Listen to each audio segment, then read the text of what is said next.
남편이 사라졌습니다. 아무 말도 없이 식탁 위엔 미안하다란 종이 한 장만 남겨놓고 저는 고등학생 아들과 함께 쓰레기를 줍는 삶을 시작했어요. 수치심, 절망, 그리고 끝이 보이지 않는 가난. 그런데요, 믿기 어렵겠지만 그 쓰레기 더미 속에서 제 인생을 바꿔놓을 황금을 발견했습니다. 오늘은 폐지 줍던 한 여자가 어떻게 재활용센터 대표가 되었는지 그 기적 같은 이야기를 들려드릴게요. 안녕하세요. 오늘도 저희 라디오 사연방을 찾아주신 여러분 감사합니다. 저희 채널에 올라오는 다양한 인생사와 삶의 경험들을 재미있게 들어보세요. 구독과 좋아요는 저와 사연자들에게 큰 힘이 되며 이야기를 들으시고 여러분들의 인생 지혜를 댓글로 나눠주세요. 오늘의 사연 시작하겠습니다. 안녕하세요. 인천 서구에 사는 44세 김선영입니다. 저는 원래 남편이 운영하던 작은 금속 가공업체에서 회계 일을 도와주며 평범하게 살아가던 아내이자 엄마였어요. 고등학생 아들을 키우며 하루하루 바쁘게 지냈고 큰 욕심 없이 지금처럼만 살 수 있다면 충분하다고 생각했죠. 아이는 학교 생활에 열심이었고 남편은 비록 말이 적은 편이었지만 가족을 위해 애쓰는 줄 알았습니다. 저는 그렇게 믿었고 그렇게 살아왔습니다. 하지만 어느 날 그 평범했던 일상이 하루아침에 산산조각 나버렸습니다. 남편이 사채 빚을 잔뜩 남긴 채 사라져버린 거예요.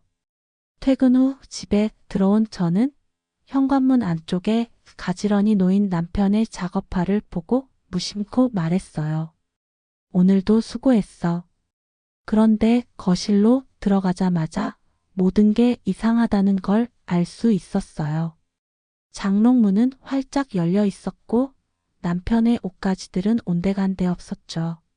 식탁 위엔 종이 한 장만이 덩그러니 놓여 있었습니다. 거기엔 단 3글자 미안하다. 그 한마디가 제 인생을 산산이 부쉈습니다. 그날부터 제 삶은 나락으로 떨어지기 시작했어요. 은행에서 걸려온 전화, 연체된 사채, 제 명의로 되어 있던 보증서류. 저는 한순간에 빚더미 위에 가장이 되어 있었습니다. 오늘은 그날 이후로 제가 어떻게 살아왔는지, 그리고 쓰레기 더미 속에서 어떻게 희망을 찾아 다시 일어설 수 있었는지, 제 인생의 밑바닥과 반전의 여정을 이야기해 보려 합니다.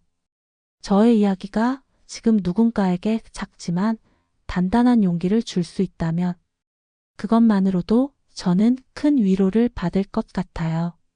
따뜻한 댓글로 응원해 주시고 구독과 좋아요도 눌러주시면 정말 큰 힘이 됩니다. 결혼 생활 초반 저희 부부는 정말 소박했지만 정이 넘쳤습니다. 남편은 평범한 기술자였고 저는 그저 남편 뒷바라지하며 살림하고 아이 키우는 게 전부였어요. 서로 큰 말은 없었지만 무심한 듯 다정한 남편의 손길과 저녁마다 식탁에 마주 앉아 국을 나눠 먹던 그 시간이 참 좋았어요. 남편은 30대 중반이 되던 해에 작은 금속 가공 공장을 차렸어요.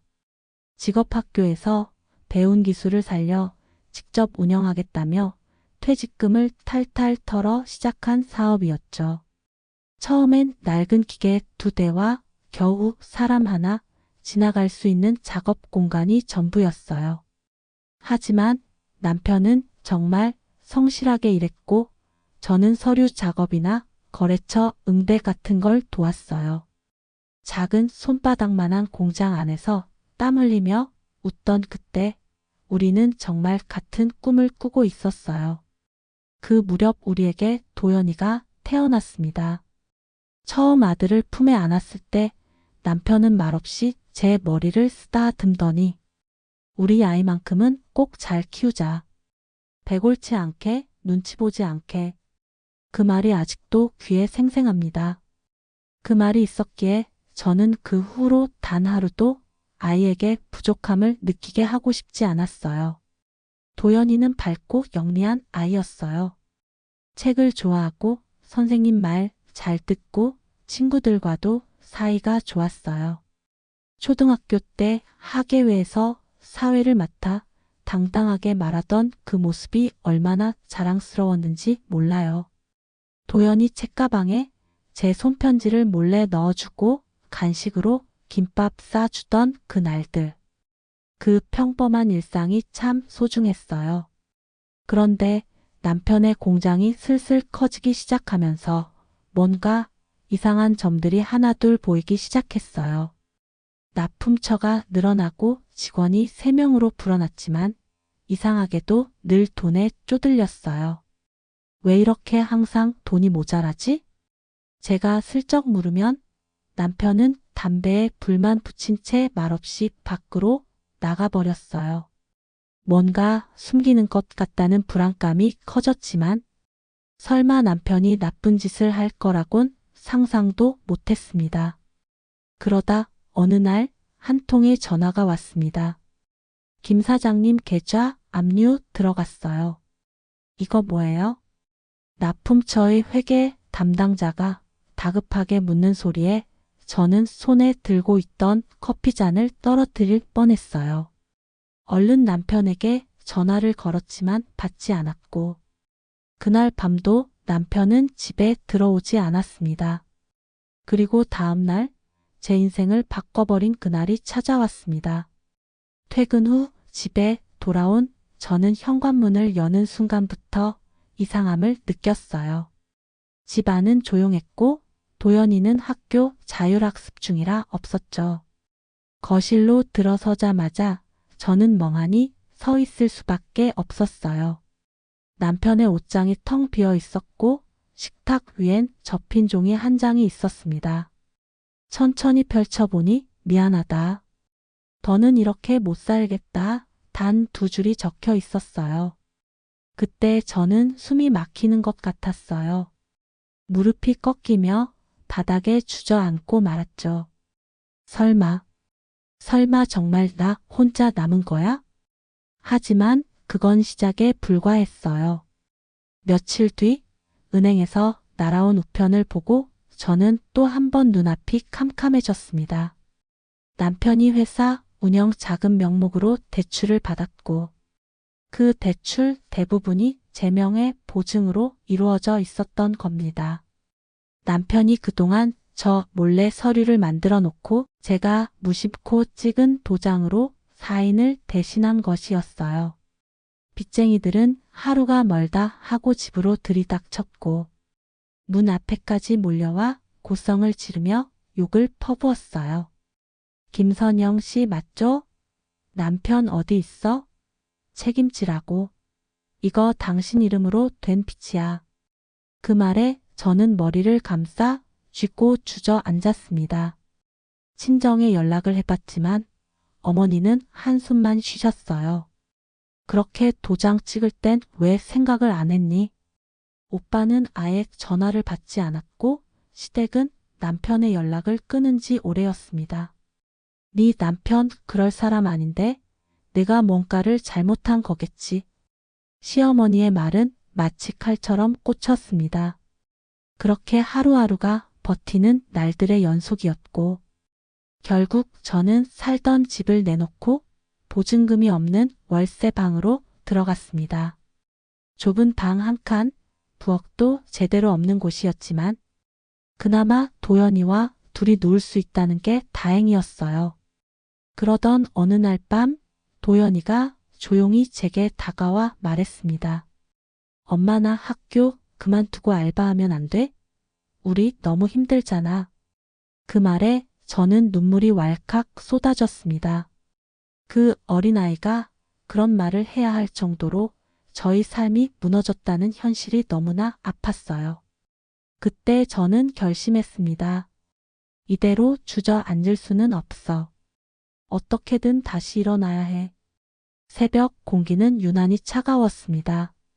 골목길을 따라 발을 옮길 때마다 손끝이 시려웠지만 그날따라 더 일찍 움직여야겠다는 생각뿐이었습니다. 이른 아침 쓰레기장엔 경쟁자들이 많았거든요. 저처럼 생계를 위해 거리로 나선 사람들이 새벽이면 몰려들었어요.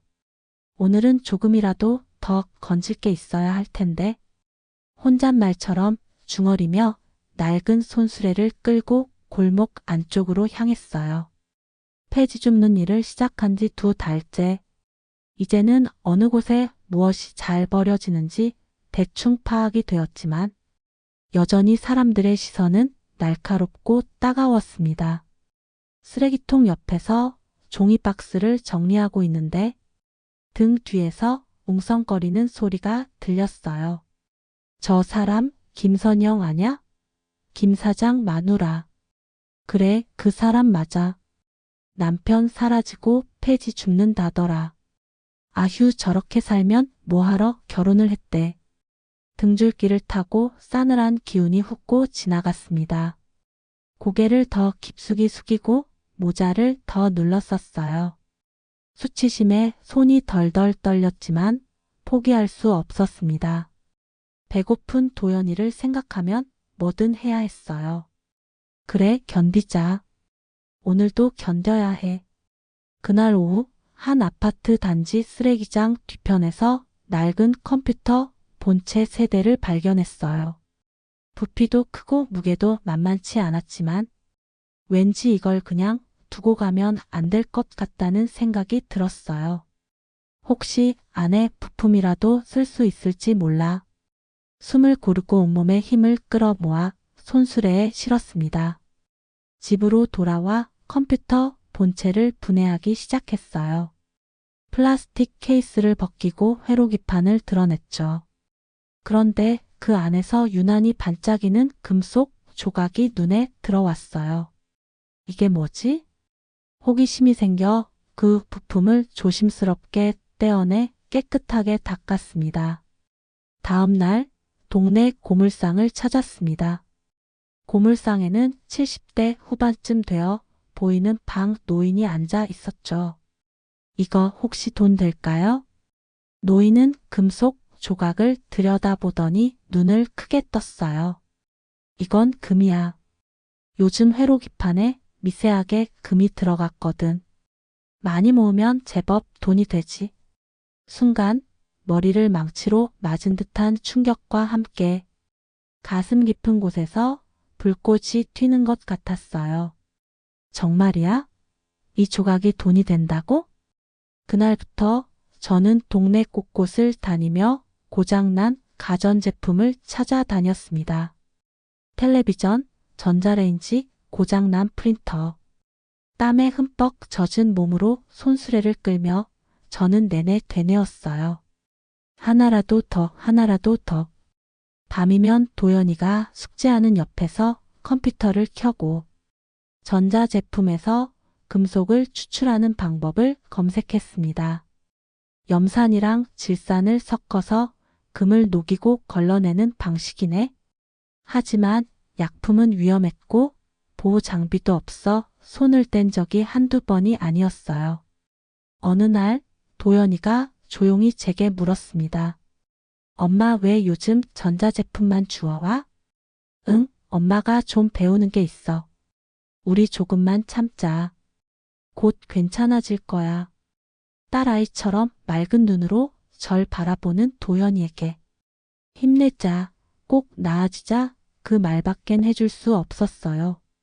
하지만 세상은 생각보다 잔인했어요. 며칠 뒤 도연이가 어두운 얼굴로 집에 들어섰습니다. 학교에서 친구들에게 폐지 주워 사는 집 아들이라는 말을 들었다고 했죠. 도연이는 눈을 피하며 말했습니다. 엄마 나 그냥 학교 그만두면 안 될까? 알바해서 엄마 도와줄게.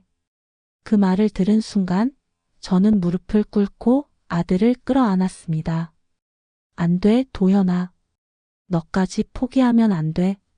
엄마가 어떻게든 할게. 그러니까 제발 제발 계속 다녀줘. 제 눈에선 눈물이 끊임없이 흘러내렸고 도연이도 울먹이며 제 어깨에 얼굴을 묻었습니다. 그날 밤 아들이 잠든 뒤에도 저는 작업을 멈출 수 없었어요. 고장난 노트북을 해체하며 손이 다 까졌지만 그 아픔조차 희망으로 느껴졌습니다. 이게 내가 할 수 있는 유일한 방법이야. 도연이를 지키려면 여기서 버텨야 해.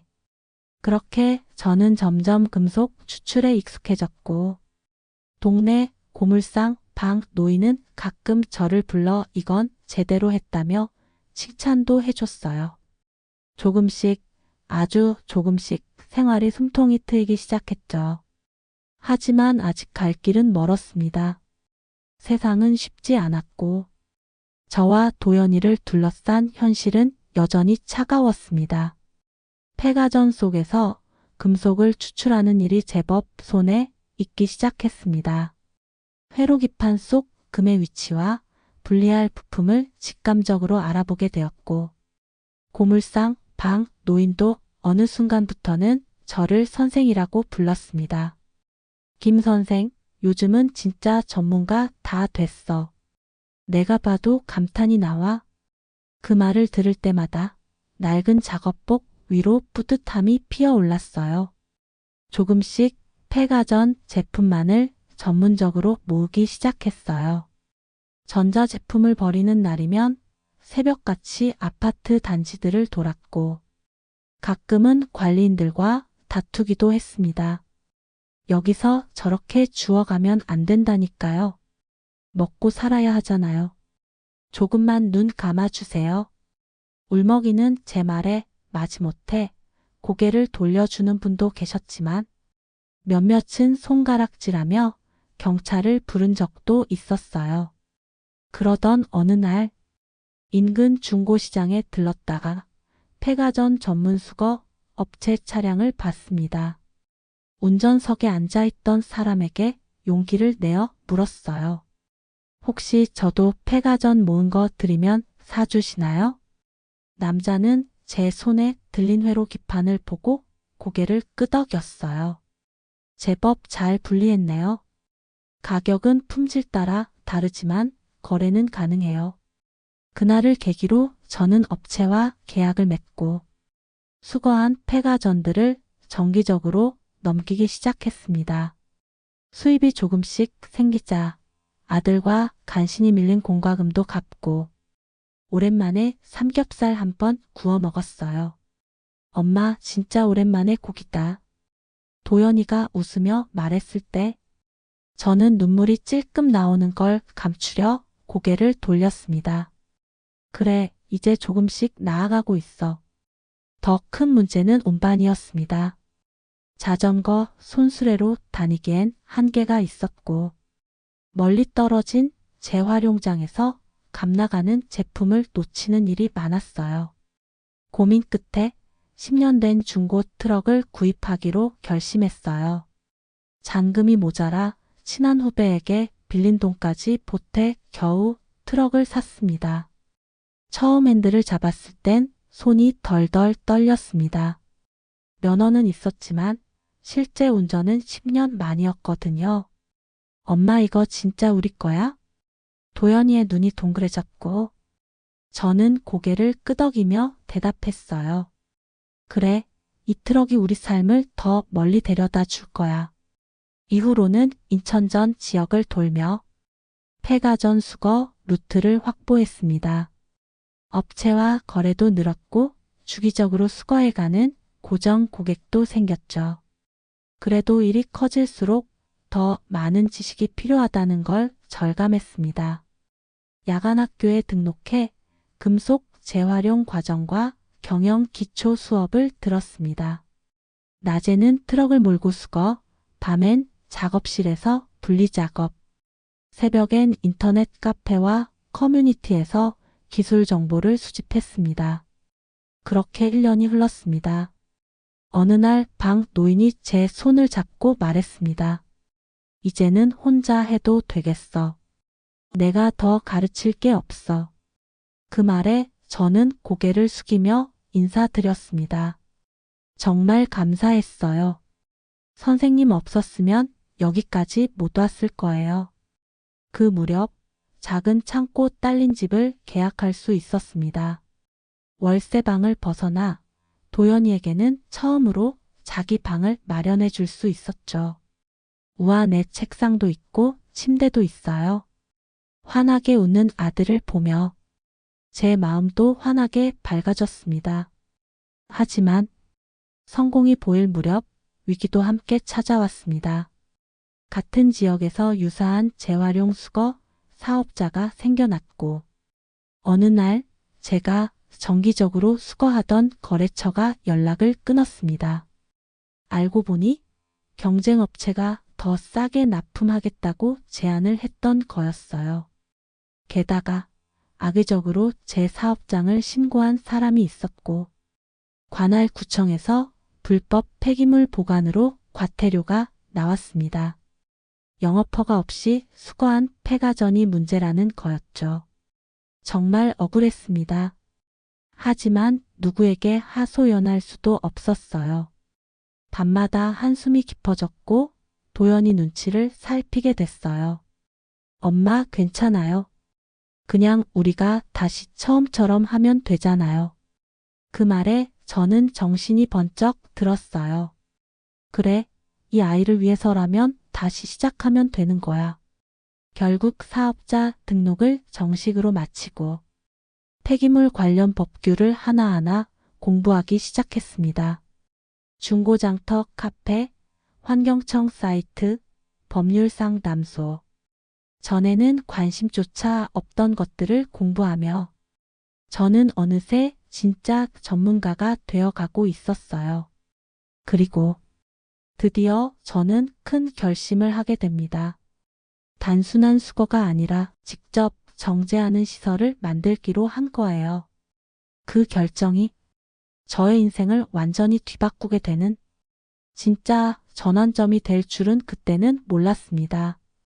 정식 사업자로 등록한 후 저는 정말 눈코 뜰 새 없이 바쁘게 움직였습니다. 폐가전 수거부터 금속 추출, 판매까지 하나하나 직접 발로 뛰며 배웠고 낡은 트럭도 새로 수리해 외곽 지역까지 수거 범위를 넓혔습니다. 그동안 모아둔 자금과 소액 대출, 약간의 지원금으로 작지만 제대로 된 재활용 전문 작업장을 세울 수 있었습니다. 엄마, 이제 진짜 회사네. 간판도 달고. 도연이는 고등학생이 되어 있었고 여전히 공부와 아르바이트를 병행하며 저를 도왔어요. 일을 마치고 둘이서 국밥 한 그릇을 나눠 먹던 저녁. 저는 그날 처음으로 진심을 꺼내 말했습니다. 도연아, 정말 고마워. 너 아니었으면 엄마는 여기까지 못 왔어. 엄마도요. 엄마가 포기하지 않았으니까 저도 포기 안 한 거예요. 우리 둘은 조용히 눈을 마주 보며 미소 지었습니다. 작업장은 점점 체계가 잡혀갔고 고정 거래처도 늘어났습니다. 버려진 전자기기에서 구리, 알루미늄, 은 등 다양한 귀금속을 추출하면서 저는 자연스럽게 재활용 자원 전문가라는 이름을 얻게 되었어요. 사업은 에코포인트라는 이름으로 등록했고 도연이의 아이디어로 SNS 계정도 만들어 재활용 교육 콘텐츠를 올리기 시작했습니다. 영상 하나가 우연히 조회수 50만을 넘기며 폐가전 속 금 찾는 엄마로 저를 기억하는 사람들이 생겨났어요. 그 즈음 동네 사람들이 저를 대하는 태도도 달라졌습니다. 예전엔 수근거리며 피하던 이웃들이 이제는 인사를 건넸고 재활용할 물건을 직접 가져다 주기까지 했어요. 정말 대단하세요. 그 힘든 시기를 이렇게 이겨내다니. 아드님도 멋지더라고요. 인사 참 잘하던데요. 그럴 때마다 저는 고개를 숙이며 말했어요. 감사합니다. 아직도 배우는 중이에요. 지자체에서 친환경 기업으로 선정되었고 작은 창고였던 작업장은 지역 재활용 거점센터로 바뀌었습니다. 이젠 저 혼자가 아닌 7명의 직원이 함께 일하고 있어요. 그중 2명은 저처럼 경력 단절 여성이었고, 1명은 청년 보호관찰 대상자였습니다. 우리가 버린 것에서 가치를 찾아내듯 사람도 그렇잖아요. 기회를 주면 달라질 수 있어요. 제가 직원들에게 자주 했던 말입니다. 그러던 어느 날 인터넷 포털 메인에 제 얼굴이 실렸습니다. 쓰레기 더미 속 희망을 캐낸 여성 사업가 김선영. 기사를 본 친정 오빠에게 오랜만에 전화가 왔습니다. 선영아, 내가 이렇게 될 줄 몰랐다. 미안하다. 그땐 내가 여유가 없었어. 그 전화는 많은 감정을 떠올리게 했지만 저는 담담히 말했습니다. 오빠, 이제 다 지난 일이야. 나도 그땐 너무 힘들었지만 지금은 괜찮아. 그렇게 마음속 깊이 남아있던 응어리가 조금씩 풀려나갔습니다. 그리고 얼마 전 도연이가 수능을 마친 후 조심스럽게 제게 말했어요. 엄마, 나 환경공학과 가고 싶어요. 엄마처럼 쓰레기에서 가치를 찾는 일을 하고 싶어요. 그 말을 들었을 때 제 눈엔 눈물이 맺혔습니다. 이 아이가 이렇게 자라줘서 나 정말 잘 견뎠구나. 지금 저는 더 넓은 작업장을 짓기 위해 자금을 준비하고 있고, 지역 청소년 대상 재활용 교육 프로그램도 기획 중이에요. 꿈이 있다면 언젠가는 전국 단위의 순환자원 네트워크를 만드는 거예요. 버려지는 가전제품들이 올바로 분리되고 다시 새 자원이 되어 순환하는 그런 시스템을 이끌어가는 사람이 되고 싶습니다. 이 모든 시작은 남편이 사라진 날 눈물로 마루 바닥을 적시며 다짐했던 한마디. 절대 무너지지 않겠다. 그 다짐에서 시작됐습니다. 지금 제 삶을 돌아보면 가장 어두운 순간이 오히려 저를 단단하게 만들었습니다. 쓰레기 속에서도 가치는 있고 절망 속에서도 새로운 길은 있다는 걸 저는 몸소 경험하며 배웠습니다. 지금 이 영상을 보고 계신 여러분, 혹시라도 누군가 버림받았다는 이유로, 실패했다는 이유로 자신을 포기하려는 분이 있다면 부디 제 이야기를 기억해 주세요. 저 김선영은 말하고 싶습니다. 버려진 것에도 사람에게도 2번째 기회는 반드시 옵니다. 오늘의 제 이야기가 누군가에게 작은 희망이 되었다면 그것만으로도 저는 더없이 행복합니다. 영상이 마음에 드셨다면 구독과 좋아요, 그리고 따뜻한 댓글 부탁드릴게요. 당신의 이야기도 언제든지 저희 채널에 들려주세요. 함께 공감하고 함께 이겨내는 이야기를 만들어가고 싶습니다.